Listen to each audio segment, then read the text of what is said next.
Hey guys, Victoria here. Welcome.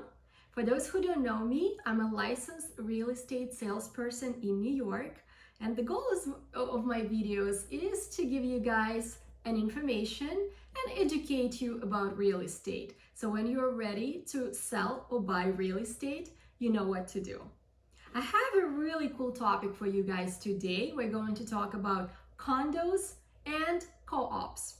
So if you've ever owned an apartment in New York, or just in general, you probably know that the majority of apartments come in two different forms of ownership, whether it's a condo or a co-op. But regretfully, not a lot of people know the differences between the two, and a lot of people just use them as interchangeable terms. Well, let's figure out how different they are and what they are. Let's dive in. All right, so here's a little bit of history. Co-ops came to the United States from Northern and Central European countries in 1800s, mostly to New York. The oldest and continuously operating co-op in New York City is called the Gramercy, and it is located at 34 Gramercy Park. It was built in 1883, so it was 138 years ago. There was a conversion boom in 1970s and 1980s in New York when a lot of rental buildings, both pre-war and post-war, they got converted into co-ops. Condos became popular in New York City in 1970s, and in the past decade or decade and a half, there was a construction boom where a lot of developers started building a lot of new condo buildings. And now let's talk about major differences between condos and co-ops. And the first one is legal structure. So when you buy a condo, you will get a deed. That's actually the same thing what you would receive if you were buying a single family house. Condos are considered to be real property. When you're buying a co-op, it's a totally different story. Co-ops are considered personal property. So you will receive a proprietary lease and a certificate of stocks. You will become a shareholder in a corporation that owns the building. Also, as far as the monthlies, you will be paying maintenance when you are owning a co-op, and you will be paying common charges and also separate real estate taxes when you own a condo apartment. Another major difference between condos and co-ops is actually a price point. Co-ops are usually being sold at much more affordable prices when comparing with the same size apartment in condos. Why that happens? So number one, there are many more co-op buildings than condos in New York City. Actually, it's about 74 to 75% of co-ops and about 24 to 25% of condos. So co-ops outnumber condos. There is a higher supply. Secondly, condos are usually newer buildings with multiple amenities. And the third reason is it is much easier to buy, sell, and rent a condo apartment than a co-op apartment. Not only co-op apartments are more affordable, but they also have more affordable closing costs. So for example, when you're buying a co-op versus a condo, you will not need to pay a title insurance. And also, let's say if you're taking out a mortgage, you will not need to pay a mortgage recording tax because co-ops are not considered to be real property. Financial requirements. In order to buy a co-op apartment, a potential buyer will need to have a low debt to income ratio and also high post-closing liquidity. Why is that? Well, because once you're getting a co-op apartment, you are becoming a shareholder in that corporation. The board wants to make sure that you are financially stable. If there are bad times to come, that you will be able to pay your maintenance. In condos, those restrictions are not as strict. Another big difference between condos and co-ops are in down payment. That's when you're getting a mortgage. So in condo, especially if you're a first-time buyer, you should be able to get away even with 5% down. When it comes to co-ops, the boards require higher down payments, and it could be anywhere from 20% going up to 50% for some buildings.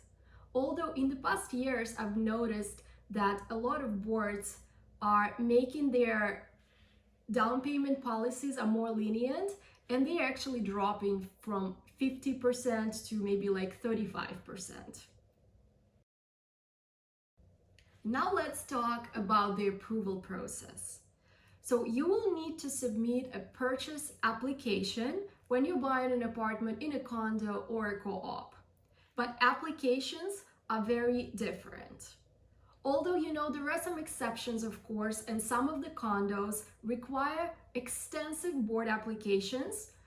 They are usually less lengthy and they are much easier than in a co-op. What is that? So board application or board package, that's actually a lot of different documents that potential buyers will need to submit in order to be considered to purchase an apartment. And the requirements are like they will need to sign different documents. They will also need to show their financials with supporting documents, tax returns, IDs, a lot of recommendation letters, whether those are personal recommendation letters, social, or business letters of recommendation. The approval process in condos usually takes a few weeks, so it's a rather quick process, and in condos it's almost impossible to get turned down. Yes, there is the right of first refusal that board has, but what does it mean? It means that if they don't want to sell that particular apartment to those potential buyers, they have the right of first refusal, and they will need to buy the same apartment from the seller at the contracted price. As you see, it actually almost never happens. In co-op buildings, it's different. The application process can take a few months. Sometimes it's even more. Sometimes it can take even like 4 months, and it is at the board discretion. Applications can be very extensive because it's almost like joining a private club. The board wants to know that you're financially stable as a potential buyer. They want to make sure that you do have enough of liquidity. So that's why that process can be very painful. Of course, if potential buyers want that apartment and they do get approved, at the end, it's all worth it. But it can be very, very stressful process and overwhelming. Also, in the co-ops, potential buyers will need to go to an interview. There is no interview in condos. And in co-ops, potential buyers can be rejected, and most likely there will not be a reason stating why they are rejected. So it's like going into unknown. Those are two different things.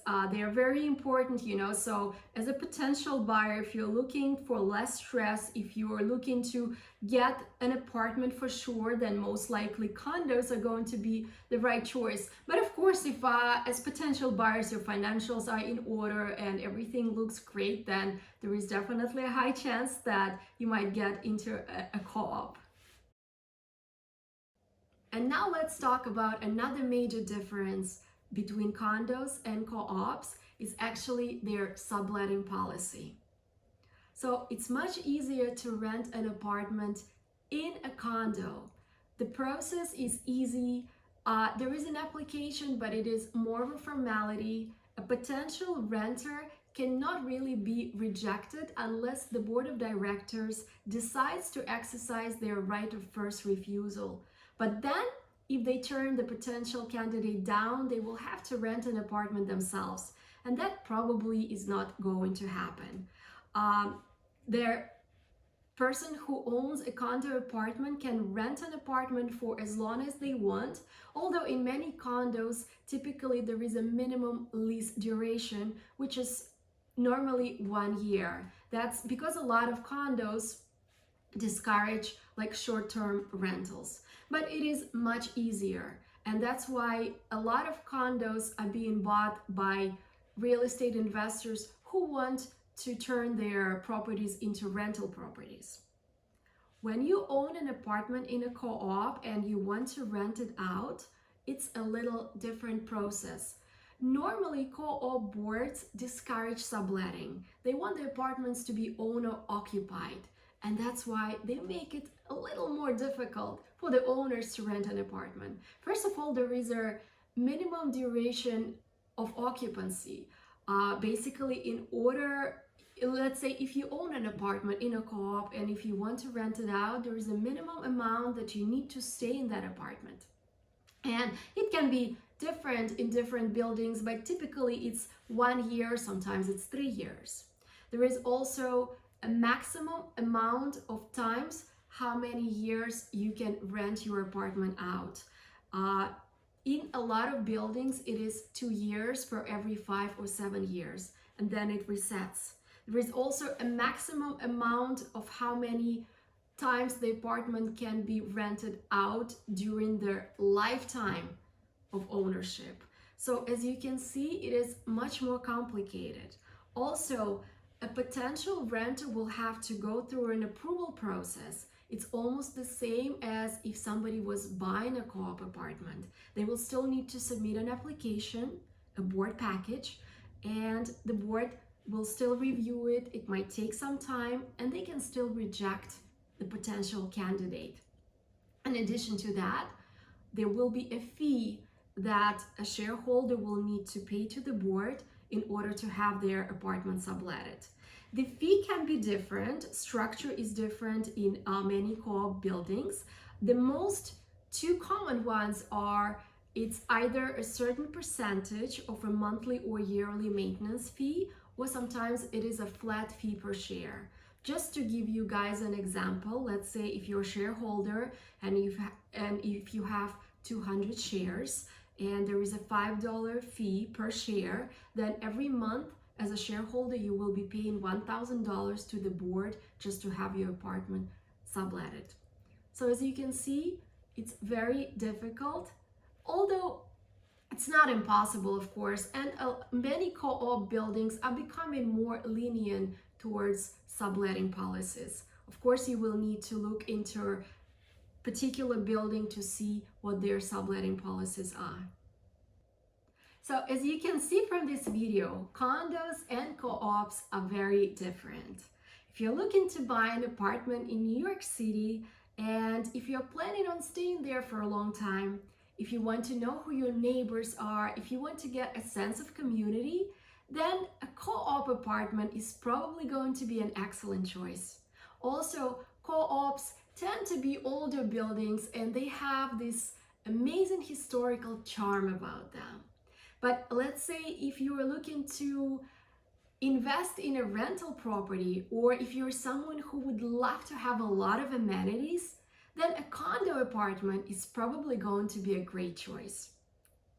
I hope that you enjoyed watching this video. I hope that you were able to learn something new today and you have a better understanding now of what a condo is and what a co-op is. Please keep in mind that this video is more to give you a general idea about co-ops and condos. And if you're looking to buy into a certain building, I would strongly advise you to find out what their building policies are, how much of a down payment they require, what the subletting policy is, and many other different things. Thank you so much for watching. If you like this video, please give me a thumbs up. If you want to know more about real estate, please consider subscribing to my channel. And I hope I will see you soon.